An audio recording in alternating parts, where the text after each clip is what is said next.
गौरव, वो मीटिंग है ना, किसी तरह से थोड़ी देर उसको ऑन रखना मैं ऑन ताकि कर रहा हूँ, वो। मैं सबको रिडायरेक्ट कर रहा हूँ सर वहां से। अच्छा, ये भी हो जाता है क्या रिडायरेक्ट भी? यस, मैं कर रहा हूँ। आप आई थिंक स्टार्ट कर सकते हो। We are on YouTube right now. Okay, just give me a minute.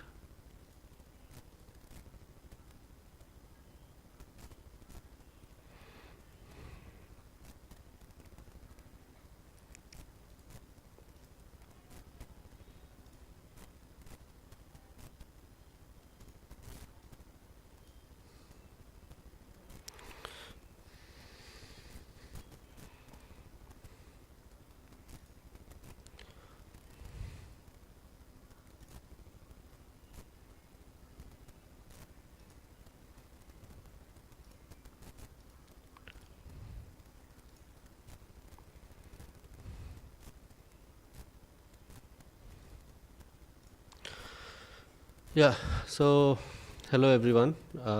Amit this side. Just give me a second. We'll starting up, setting up things.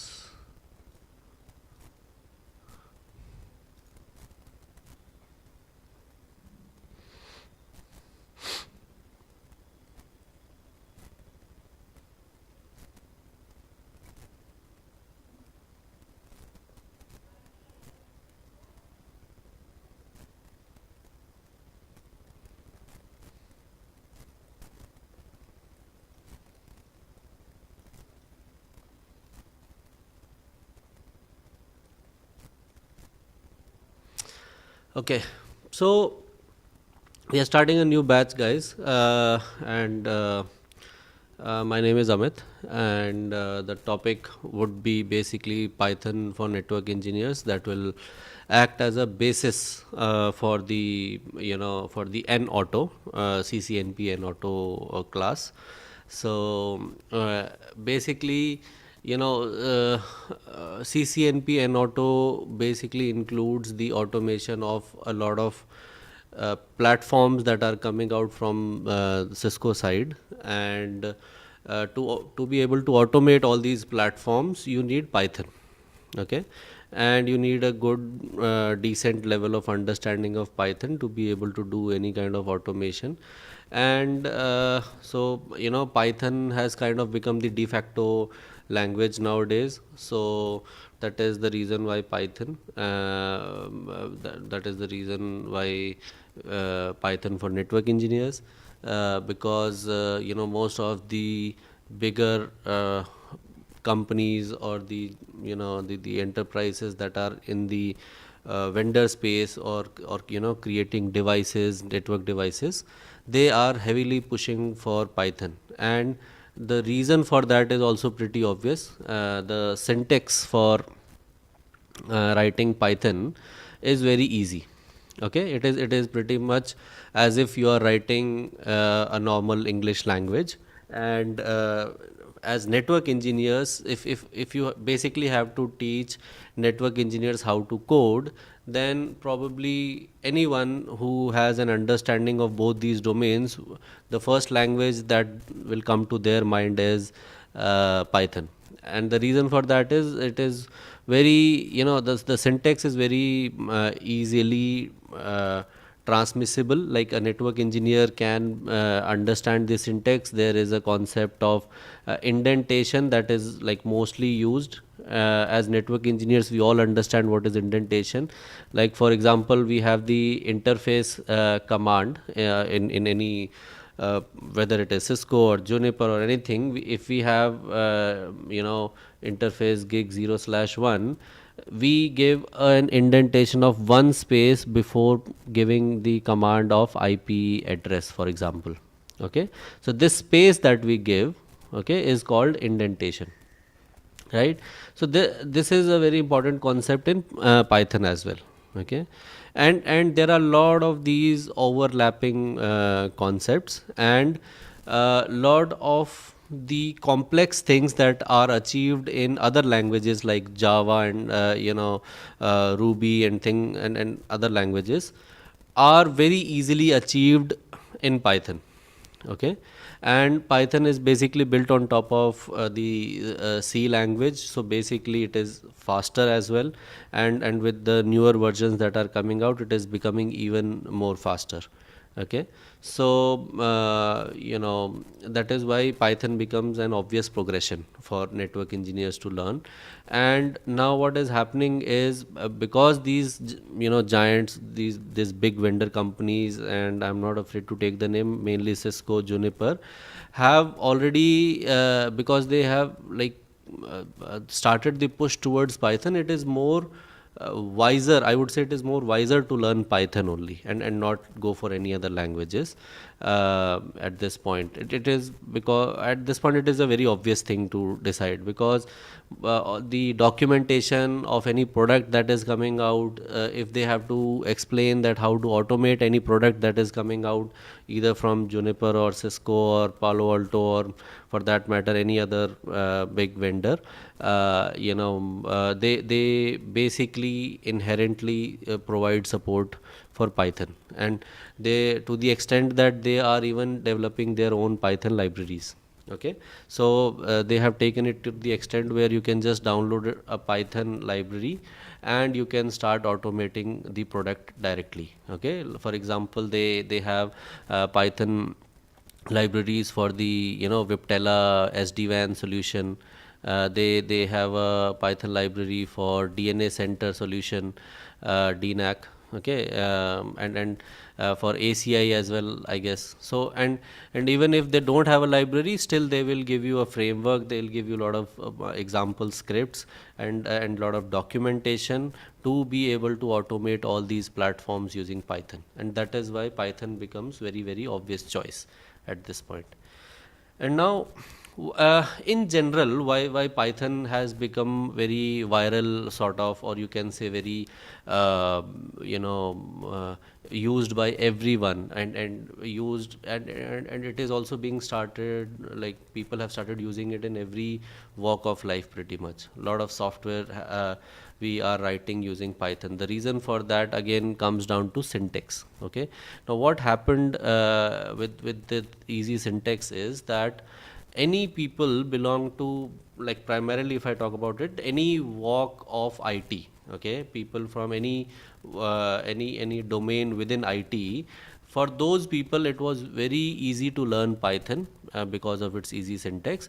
And then organically what happened is, everyone, when they solved their problems that they faced on a day-to-day basis using programming, or you can say using Python, so they thought that the problem that I am having today it is very obvious that a similar problem someone else within the IT domain, the complete IT domain, is having right now. Okay, so to help that someone else, what happened is, organically these things called Python packages, the other name for the Python packages is Python libraries. Okay, these started popping up more and more. Okay, like for example, anyone who was working in the server domain, for example, and they were managing their servers by accessing them via SSH or via telnet, and making changes in the server CLI, they created a library for SSH. Okay, and telnet. So namely, these libraries are telnet lib, and for SSH, Paramiko is the primary one. There are others also, but Paramiko pretty much has become de facto now. So these libraries came into existence, and now when you talk about SSH, it is not something that you just use with servers. So people from other walks within IT, like let's say network engineers, or DevOps engineers, or any kind of engineer who has any kind of equipment to manage within the IT domain, they have pretty much every device that I have seen till date in my 10 years of career is has that CLI access or has that SSH access. So this Paramiko that might have been primarily developed for server management started being used for management of all kinds of radio devices, all kinds of routers, switches, everything. Okay, so everyone now is on board, and now when they have now earlier when there was when Python was not so obvious choice, at that point when people had to decide, now should I go for Python or should I go for some other language, at that point they might have realized that there is a very good library called Paramiko within Python. So it is, I think it is better to go for learning Python instead of learning probably Java or something else. They have libraries there also. I'm not saying that they don't have these basic libraries and all. They have it, but I'm talking about in a particular time frame and the ease of syntax. So even if you have Paramiko like functionality in Java, still the syntax of Python is still much more easier. Okay, it has come at a later time. So the creator of Python, his name is 𝐊𝐢𝐳𝐬 van Rossum. So he picked up concepts and he picked up the best practices pretty much from almost all languages, and he put them inside Python. Okay, so by virtue of that, by virtue of easy syntax, by virtue of existence of libraries, by virtue of a good community around Python, like a lot of people contributing to these libraries, to these to these packages. Basically, these you can say these are other people's code. If I have to give like one statement of what a Python package or library is, it is other people's code. So by virtue of all these small and big components, a good community was created around Python, and that's why Python became famous, and Python became very much used by everyone and things like that. Okay, so that is the reason why today you all have enrolled for Python, and today that is why I am teaching Python. Okay, any questions till now in the concepts that we've discussed?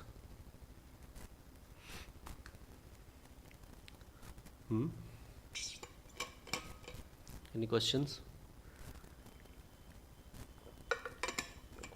before we proceed?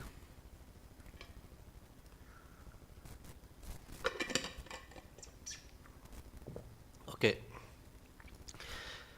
so now so there are a lot of let me quickly give you a brief introduction about. I'm Vidyut here. Yes, Vidyut. Sir, hello. Yeah, Hello. yeah. Yes. Yeah, I can hear you. Sir, I have shared. I have doubt to questions. Actually, I want to learn. Sir, please. Actually, I'm on the way. That sir, I have chatted whatever I am going to learn. So how bulk IP reputation is checking through Python that we want to learn. We'll learn a lot of concepts. Basically, when I say if you have any questions, the questions around what I've like recently taught you. A lot of things we are going to learn, how to read IP addresses from files, and how to use them to access devices and make changes on the devices, how to read those changes from files and make those changes on the devices, and once we like if we run any show commands on the devices, how to put that data into files. Lot of things we are going to learn. Okay, so it is not something that I can answer in like 1 minute, but yeah, that is something we are going to learn in future. Okay. Yeah, this is Jeffy from Saudi. Can you just confirm how many classes will be there? Is it the first class or? Yeah, it is. It is the first class, and it is going to be around a 3-month batch. It probably from 2.5 to 3 months. Only weekend classes, Saturday and Sunday. India time 7 p.m. to 9 p.m. You can probably convert that in your time zone. So it is 7 p.m. to 9 p.m. Saturday and Sunday India time. Okay. Okay, and what about the syllabus? Is any syllabus is there? to cover? Yeah. We'll provide syllabus and everything. If you log into our website and if you chat with our team, they'll provide you all the details. Okay. Thank you. Yeah. Okay. So let me quickly bring up something.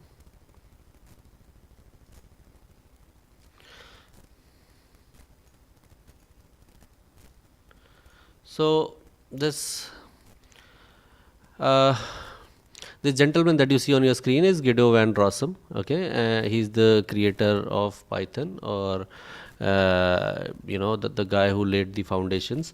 Now there are obviously a lot of contributors to Python. Okay, so it is a general purpose language. You can build anything, and literally any piece of software that you can imagine, whether it is websites, whether it is your desktop softwares or any kind of software, you can pretty much build it in Python. A lot of you who are watching this video live or in the class might have had a little bit of experience with bash or shell scripting as well. So that is where Python takes over the shell scripting or any kind of smaller scripting languages. There is this TCL example also. TCL is also a scripting language which works within like network engineers might have seen it working within iOS, the Cisco iOS. So all these basically scripting languages fall much below Python, in the sense that if you have knowledge of Python, you can do everything that these scripting languages can do.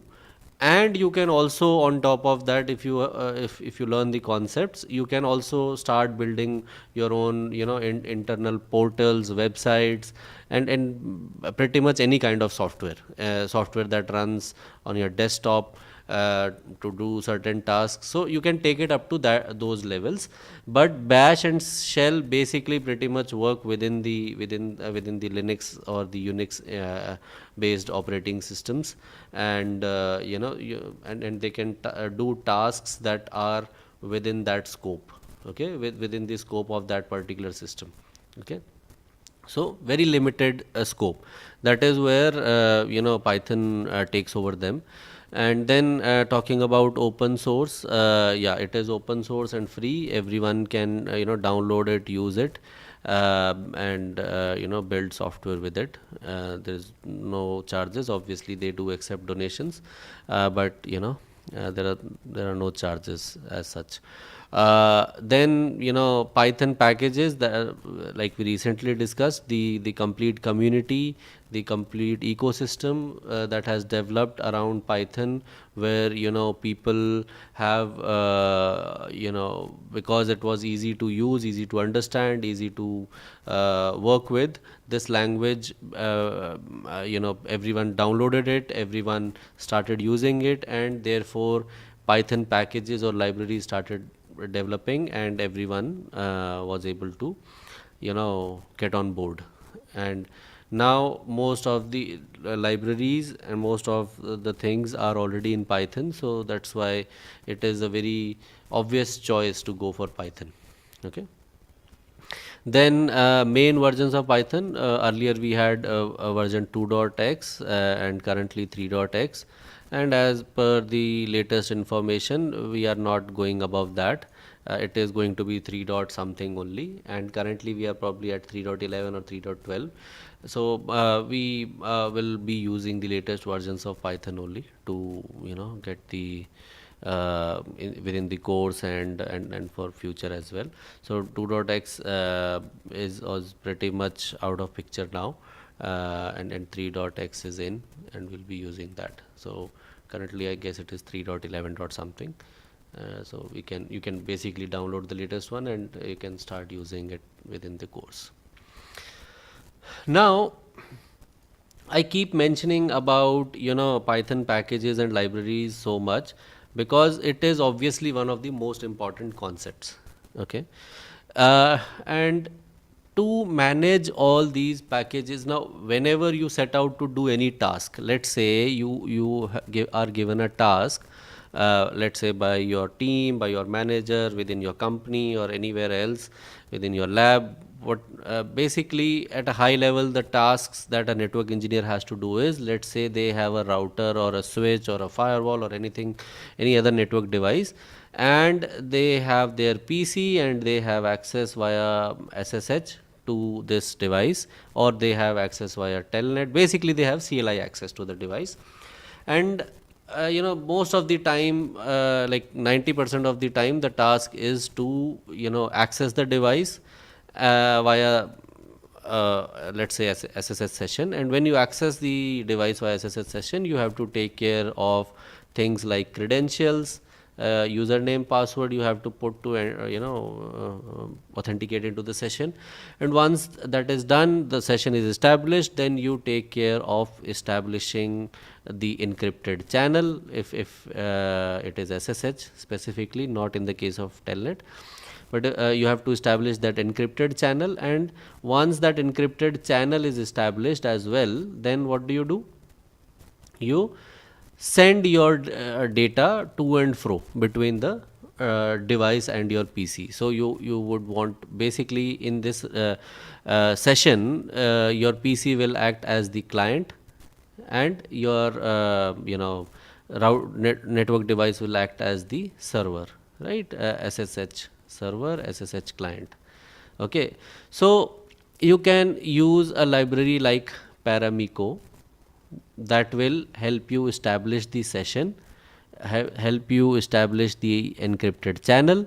And once that is done, all you have to do is you will have to either send data into it, send data into this channel, okay, and that data will basically get encrypted, and on the other side decrypted and accessed by the router, and whatever that command is, based on that it will have some output to send back to you. So that output will again be encrypted and decrypted on your side, and you can basically read that data from that same channel.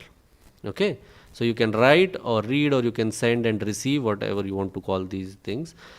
You will be doing these actions, and based on based on a lot of send and receives, or write and reads, you will be able to have a interaction with your device. You will be able to send data and read data or receive data from your device, and you will be able to do something meaningful out of it, right?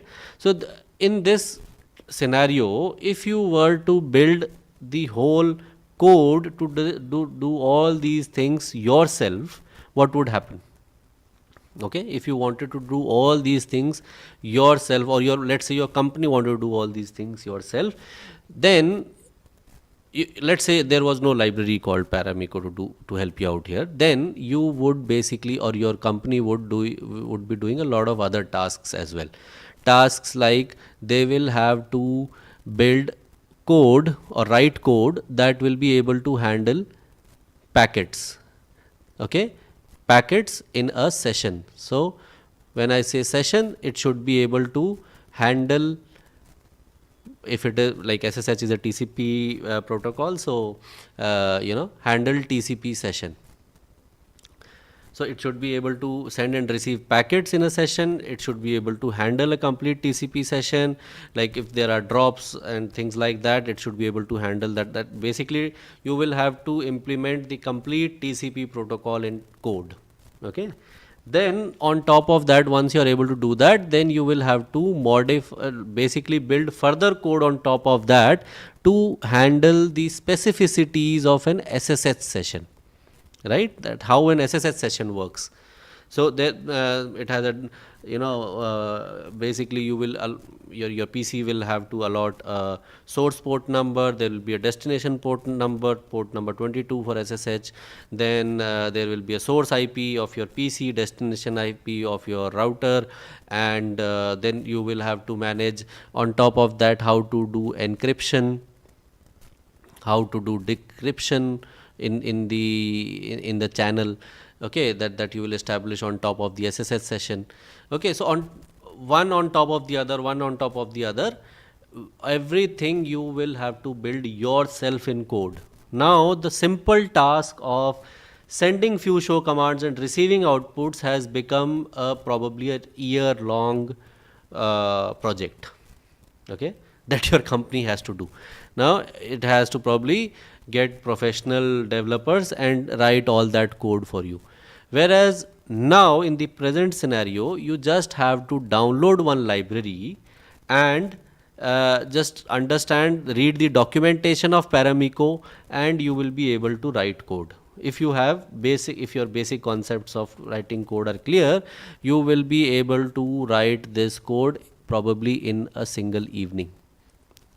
Okay, in a single evening you will be able to send, you will be able to write code that will be able to send a few show commands, take the output and do things with that output. Whatever you want to do, you want to save it, you want to extract some information, or whatever you want to do with that, you know, you will be able to write that code in a single evening now.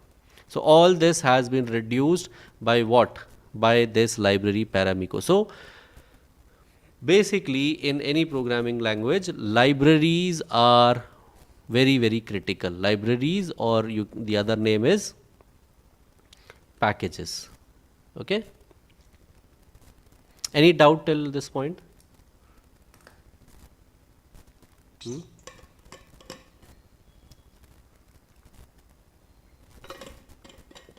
Anyone? Yes, someone has put a chat. Any doubt, guys? Okay, fine, let's proceed. So these libraries and packages basically are very critical, and since they are critical, you have to be able, and so basically in your journey as a developer, you will be working on an average anywhere from, you know, probably 200 to 300 odd packages, okay, and even more than that. Okay, as just as a network engineer, you might end up using 200 to 300 packages from time to time, where whatever further modification you want to build in your code, based on that you will end up using these many packages very, very easily. I'm just giving you a very small number at this point. So I'm talking about 5-10 years down the line, you might end up using these many packages. So you need to manage the packages. You need to be able to download them, you need to be able to delete them, you need to be able to upgrade them, and so on. Okay. So Python, what it does is it provides you something called pip. Okay. It is Python's package management system. Okay. Pip is nothing but a, you know, it is a program that has been written again in Python only, but it helps you manage your packages. Okay. And why I am counting that number to be 200, 300, because even packages use other packages. Okay. So one package or one library has further dependencies on it. Okay. So you know, whoever is writing a code like Paramiko, okay, for SSH, they will also use other people's code, like for example to manage or create TCP sessions. They will use a library called session or I guess sockets. Okay. So they will further use other people's libraries. Okay. So sockets library becomes a dependency of the Paramiko. Okay. Probably there are 3 more functionalities in Paramiko which might have been implemented with the help of 3 or 4 other libraries. So all these libraries become dependencies on which Paramiko runs. Okay. So when you will download and install Paramiko on your PC, automatically these dependencies will also get downloaded and installed. So basically you need to have good understanding of what you're downloading, what you're doing, you know, what all you are, you know, whatever you want to do with your packages. So for that, pip was developed. And if you're wondering what is the full form of pip, it is Python, okay,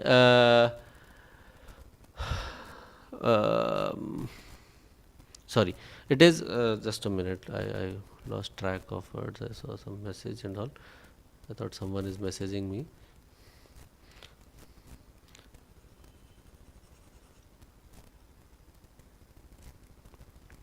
So it is pip installs packages. Okay, so in the full form of pip you are getting pip again. Okay, so that is an example of recursive use. Okay, so recursively you are what is happening recursively in the full form of pip, again pip is coming. Okay, so pip installs packages. Okay, that is the short form, but that is what it does at a high level, but it just does not install them, it even uninstalls them. The same functionality will help you uninstall the packages, the same functionality will help you show all your packages, list all your packages. Okay, the same functionality will help you to download, just download the package, not install them, or probably download older versions, newer versions of packages. Okay, so all things that you want to do with your packages, pip is going to help you there. Okay, so today let's try and work with pip. So I'll open a terminal on my Windows PC. Okay, so in my case I have already downloaded and installed Python. So once you will join the classes, you will be given videos and tutorials on how to install Python. So once that is done, once you install Python properly, basically pip automatically gets installed. Okay, so you don't have to do much. If properly you have installed Python as per all the instructions, pip will also get installed automatically. So in my case Python is installed, and if Python is installed for you, when you will type Python in your command prompt and hit enter, you will be put inside a Python shell. Okay, so here you can write individual lines of code and basically test them out. That is why the Python shell exists. Okay, so today we are not going to do much with the shell, but in a similar way as I am accessing Python shell, I can also type in pip. Okay, and if I, for example, if I say pip help, it gives me all the different options that I get with pip. Okay, so install, download, uninstall, freeze, list, show. So all these are like up till this point are the important commands that will be more than sufficient for you as network developers. But the people who develop packages themselves might need to work with other commands as well. Okay, so I'm not going to get too much into detail, but only the important commands. So we'll take a look at the important commands today. So first of all, if I want to check what all packages and what version number of packages I have currently installed on my PC, then what I'll do is I'll simply say pip list. Okay, and when I do pip list, it basically gives me a complete list of packages and their respective version numbers. Okay, so this is a library name or a package name, and this is the version number of that package. Okay, so I have all these libraries installed on my PC. Fine. So if I have to install a particular library, what I'll do is I will say pip install requests. Requests is a library that helps you basically or probably let's go for Paramiko itself. Okay, if I do pip install Paramiko, in my case it is saying requirement already satisfied, but if you will do that install first time, it will basically download a lot of these things and install them on your PC. Okay, so if I go for requests, it should also be installed. So what I'm going to do is I'm first going to uninstall it. Okay, so if I install, proceed, yes.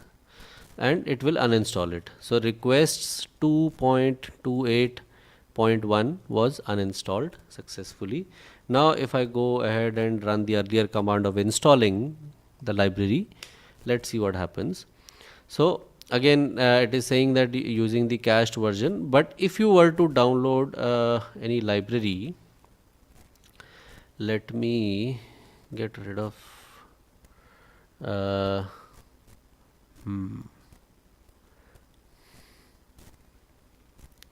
let's see which I'll have to probably look for a library that I don't have. So I'll just Python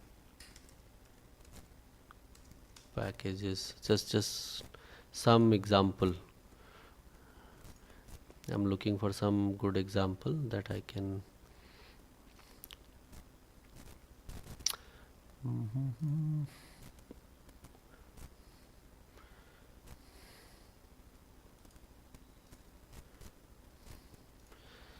okay, anything, let's go for any curve. Okay, any curve library.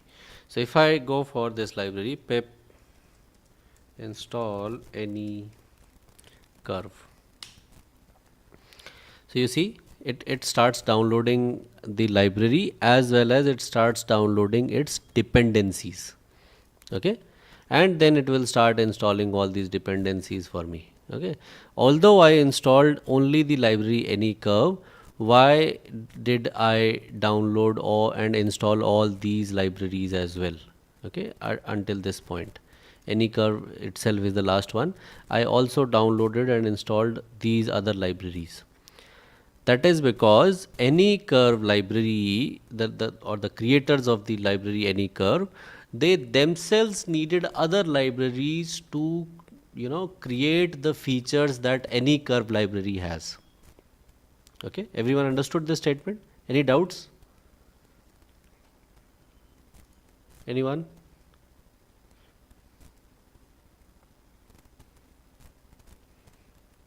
Anyone, any doubt in understanding this statement that I just made?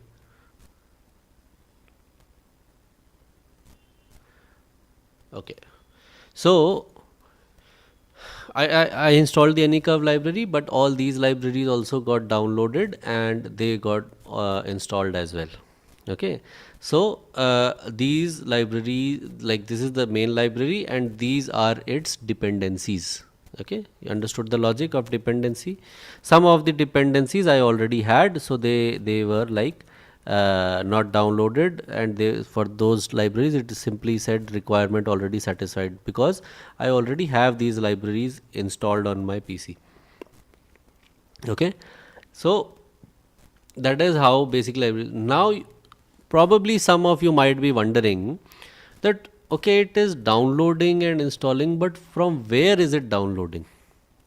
Okay, well, some of you might think that at a high level it is downloading from internet, but from where in internet? Okay, so we have this particular website or this particular repository where all the Python packages that have ever been created are kept, and that is called PyPI. Okay, Python package index. Okay, Python package index, and that is the exact website that was open on your screen. So this is that particular website, pypi.org. So this pypi.org basically has two versions. One is this version that we are seeing on our screen right now, and this version is basically the front end, but it has a back end where all these files are stored, and from there it basically directly downloads these libraries and then unpacks them and then installs them. Okay, so that all those actions are done with that single command of pip install. Okay, clear? Any doubts? Okay, you guys can mute and tell me. You can also put your doubts in chat. Okay. Sir, is there any repository, like you told, it has a backend? So can we see from the command prompt? No, yeah, you cannot see from the command prompt as such, but let's say, any library, let's say Paramiko, okay. So if I just put in Paramiko here, it will, show everything, any library that has Paramiko in it. And if I go to this library, it will show me, for example, if I click on release history, these are all the different versions of Paramiko that were updated on this library, on this website, pypi.org. Okay, clear? Okay. So if you want, like here, what also happens is you can see any previous version, and if your current version is giving you any kind of problem, or you just want to go to an older version because probably the script that you wrote was using some feature that got removed in a later version. Okay. So you can always go to this page, you can search for the library, and you can see what all older versions are there. And while installing, you can specifically install the older version of that library. Okay, so you can do pip uninstall Paramiko, like in my case, if I do it, if I say pip uninstall Paramiko, it will first uninstall it. Okay, so I currently have 2.11.0, okay, which is this version. Okay, so let's say I want to go to the latest version, 2.12.0. okay, let's say I want to do that. So I will say equal to 2.12.0. okay, if I do that, oh sorry, I should change it to install. Okay, so if I do that, it will download the latest version of the library. So in this way, I can basically give the exact version and download that version as well. And that is the reason why you might want to visit this particular website from time to time. Okay, that is one of the reasons. Besides, if you want to, if you wonder like what is the code that is written, you can always click on the source button, and it will take you to a GitHub repository where the actual code of the library is kept. Okay, so this is the code. So you can go inside the main directory and you can see all the scripts and like what all these scripts are doing. And there are basically, a lot of people that are contributing to this. Let me go in again. So here you can see used by these many people, that is 63,000 plus, and there are 126 contributors. So 126 people are like all of them might be active, might not be active, I'm not sure at this point, but that is the number of people that have contributed code to this open source project. Okay, so they will basically come in, and if there are many ways of contributing. You could be adding new features on your own, or you could be just checking the issues that people have raised, that I use this library to do this, to probably work with AWS. I use this library to work with Cisco device. I use this library to work with XYZ device, and this is the problem that I was facing. And basically you will mention all the problems, like in this case this is a bug. So they will give all the details, that how they were using it, what is the code that they wrote, and what they were trying to do. And based on that, the people who are managing this library, who have been given that particular access, will be able to reply to them. If they need any more details from that particular user, they will get that, and they will then sit down and write the code to remove that problem, or add that feature that anyone has suggested. Clear? That is how basically this ecosystem works. Everyone understood?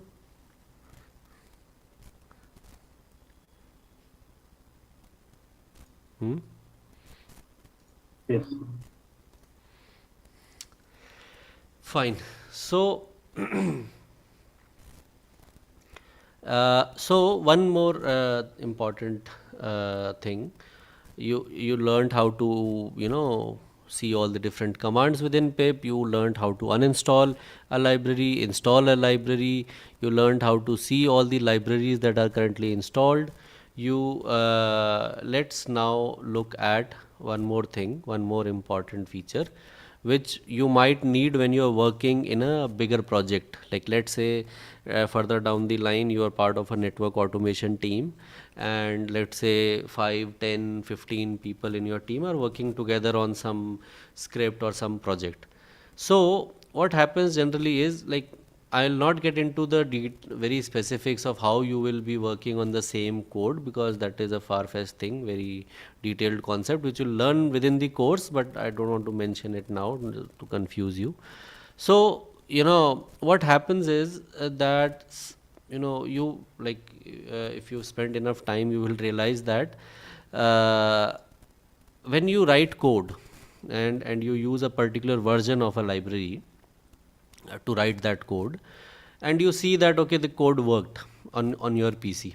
Okay, now let's say you will share that code with your teammate, and now they have to run that code on their PC, or probably modify that code or write that code further. So what will happen is they will also try and run that code that you wrote. Okay, so your teammate is trying to run the code that you have written, let's say, but the code happens to work on your PC correctly, but it is not working on your teammate's PC, let's say. Okay, so one of the reasons why that might be happening is because you both have different versions of the library, or the library that you have used in your code. Okay, so in that case, how will you make sure that the exact versions of libraries that you have should also be there on your friend's PC or your teammate's PC? Okay, so for that you have one specific command called pip freeze. Okay, so to show this command, what I'll do is I'll go to my desktop first, so that I don't have to wander around searching for that file. What you can do is you will say pip freeze, then you'll put that greater than sign, and you will say let's say you will name it requirements.txt. Okay, so that is just the name of the file, requirements.txt. It is a text file, normal notepad file. And what you are saying is pip freeze and freeze all the details into this file. That is what this command means.